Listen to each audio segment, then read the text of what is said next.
in that way, because I just resonated with it so much that I looked at her other TikTok, or yeah, her TikTok or other TikTok videos, like maybe 2 or 3 of them, and the first one I click on is she's just talking about fear, about she's held herself back because of all this limiting beliefs and this fear, to shed light on these issues. And I just saw a flicker of never mind, to talk about these issues. And so the instant I saw her just express that she's come through the fear, it's already a very fresh thing I'm feeling and thinking every day. I was just kind of fed up, and I am fed up. I'm sick of it. I'm fucking sick of it. I'm not gonna dumb this down. I'm sorry. I'm gonna swear in this video. It's part of my words. I'm fucking sick of war, and that is the main thing I'm going to talk about, is war. Because the general thesis of all this is that I need to tell you about the ways with which you do not know that you are being warred upon. Not through any bias, not through any opinion, not through any agenda, other than that I want you to know an unmanipulated truth before you decide how you operate in life. And I just think it is so unbelievably sinister and unfair to all existence who are making choices to meet their needs that they believe are meeting their needs, but they are, through guises and deception and manipulation and hidden truths, they are contributing towards the most heinous intention ever. The destruction of our planet. The intentional destruction of our planet. The intentional enslavement of all life on our planet. As crazy as that might sound to some of you, that is the intention of the American government. And that is I'm kind of getting ahead of myself, but I wanted to share that thesis, that these are the main things I need to speak about and I need you to know about, is from the basics of, where's your water come from? What's in the air you're breathing? What's in the soil from where your food comes from? Does your food even come from soil? What are the chemicals in your food? What are the pesticides in your food? Why are they really being used? What do they actually do to the human body? Why are the sustainable alternatives not only being thwarted and not used, why are they being warred upon? I digress. I love all existence, and I want the best for all of it.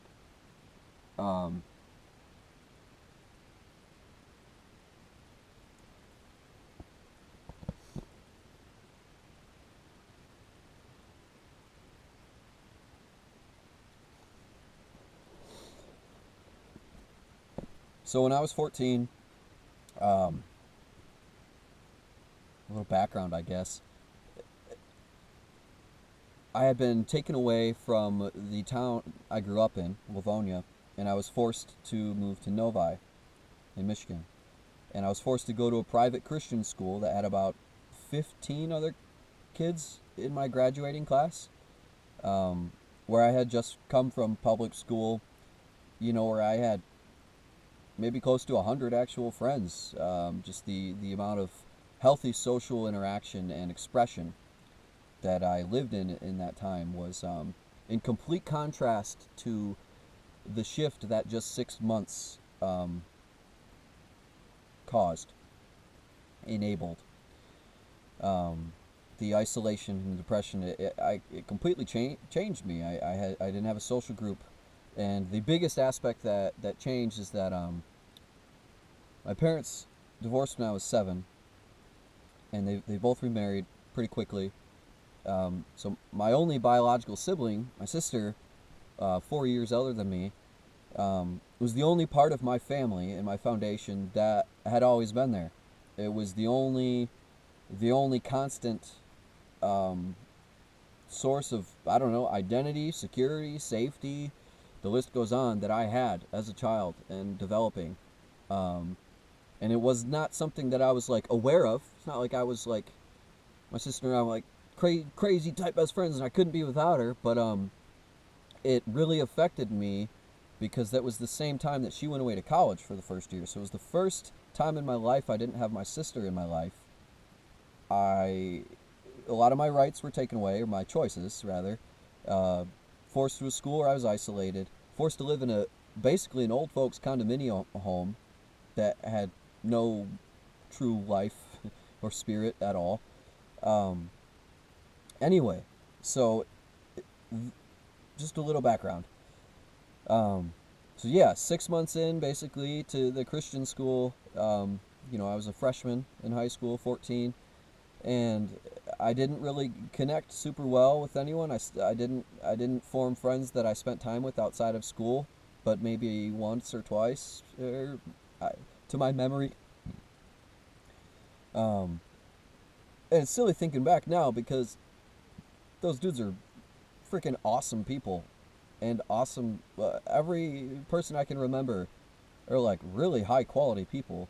But it's just where I was at when I was 14, I suppose. So back to where we were.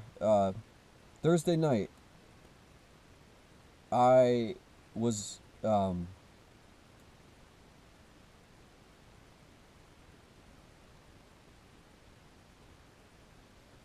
I need a breath.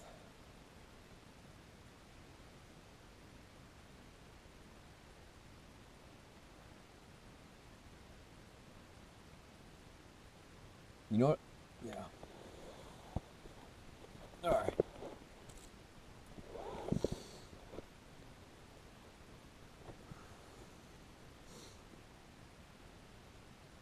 So Friday, I plan to take all the pills.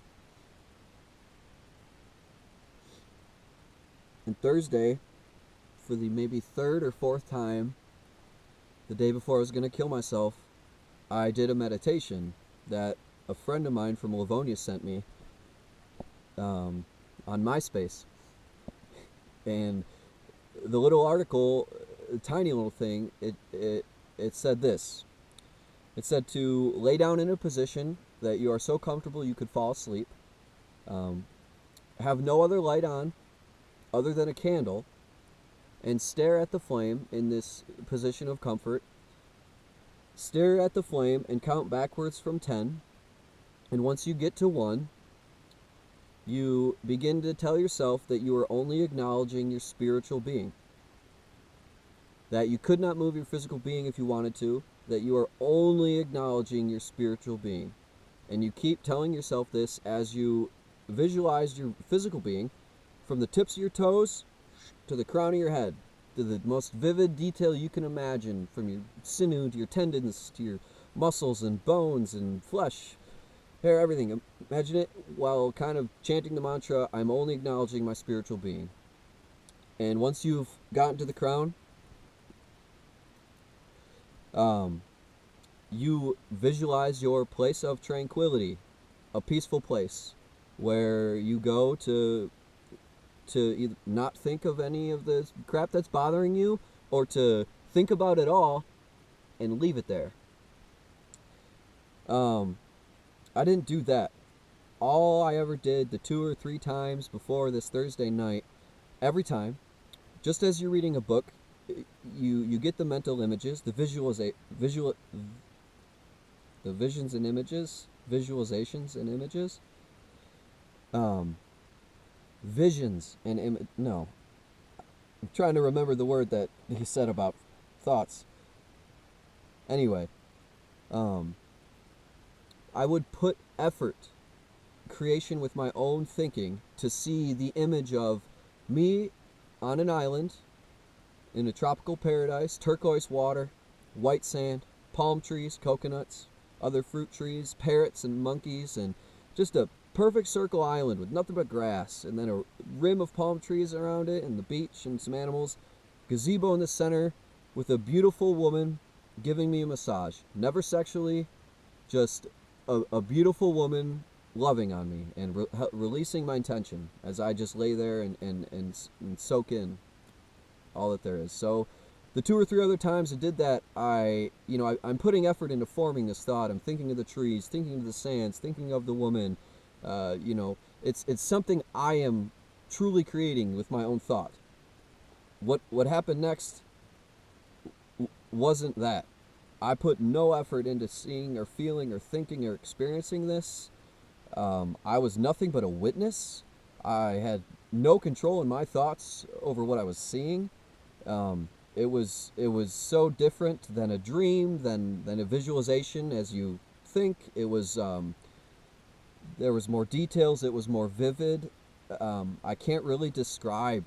I can't capture with words just the way it was different. Other than that's the main thing, is that I put no effort or thought into seeing it, and because I was putting all of my thought into being on that gazebo on that island with that woman loving on me, and then instantly, with no thought on my own, instantly, it's a instant, all of a sudden, total blackness, and my body is naked, falling in a pit about 15 feet wide, just falling down this pit, and down the perimeter of the pit are endless amounts of thorns. A lot of them are like a foot long, and as my body's falling back and forth, it's dragging and scraping into these thorns, back and forth, falling, and I'm getting impaled by them. They're going, one went right through my stomach on the right side right here, and I had no thought. I was third person perspective, like 3 feet behind my head, seeing my own body, no thought whatsoever. And then as soon as I start to notice the amount of blood that's coming out of me from the thorns that are through that are impaled in my body, I had the thought, in the only words, the literal words, "Am I in hell?" And as soon as I had that thought, as soon as I said it in my mind, I watched my body still falling in that pit, 15, 20 feet wide pit. It fell right in the center into a cobblestone ground. But it was like a platform walkway, and then a center platform. If you've ever seen Cerebro in X-Men, for those of you who know the X-Men, just like that. Tiny little walkway, little circle thing, and then the pit just kept going on the sides of it down endlessly. And I crashed into that cobblestone ground so hard that it caved like a foot in, and I landed on this shoulder, and it popped out. I remember I was able to stand up, and my shoulder was hanging limp like this, and I'm holding it like this, and I have this weight, not just the physical injuries, this weight over me. I can feel like a cloud, a fog, a heaviness over my whole being.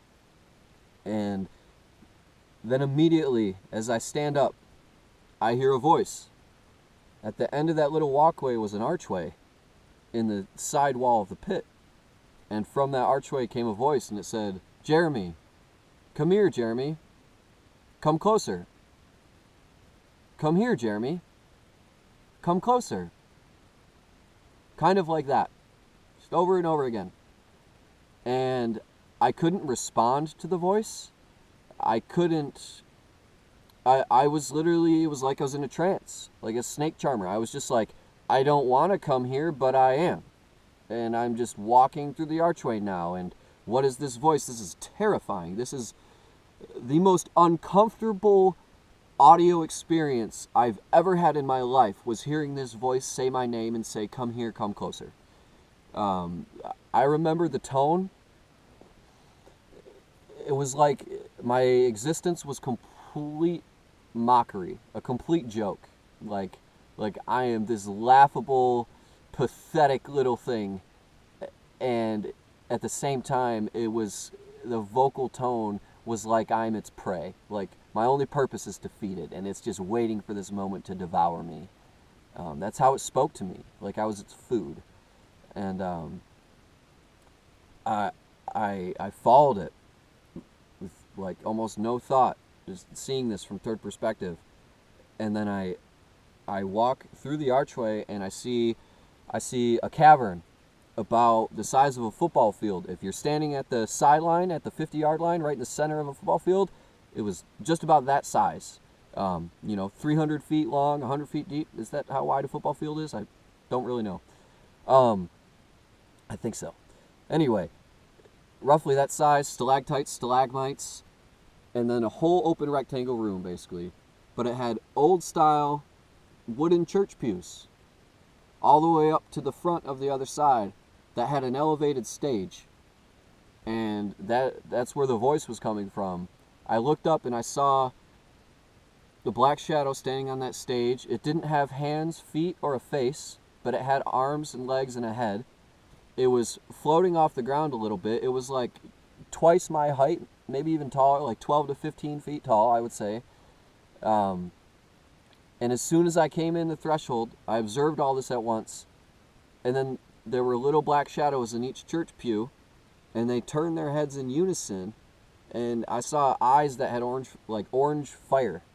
And they all were looking at me like they were waiting for the shadow to give them permission to eat me. They looked at me like this joyful little gleam of like, I can't wait to eat you, basically, like really sinister way.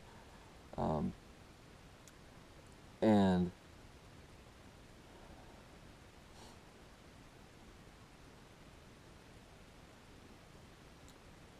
I saw my toes, and I felt this sensation begin to go through my toes and through my ankles and up my legs, and I watched as all of my wounds started to disappear as it came up through me and up my head, and my arm was healed, and all of a sudden I could feel like this, as soon as it went through my head, this like snap in my thinking. I felt clear, and I felt more aware and cognitive.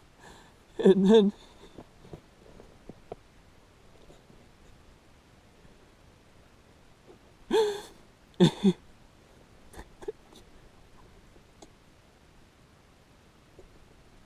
it's so beautiful.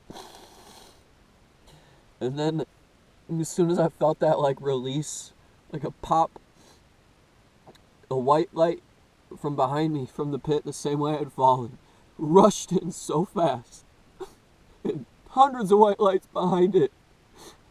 They flew right over the church pews. The little ones dispersed like coordinated army ranks right over the pews, and they just stayed there. And then I watched that white light go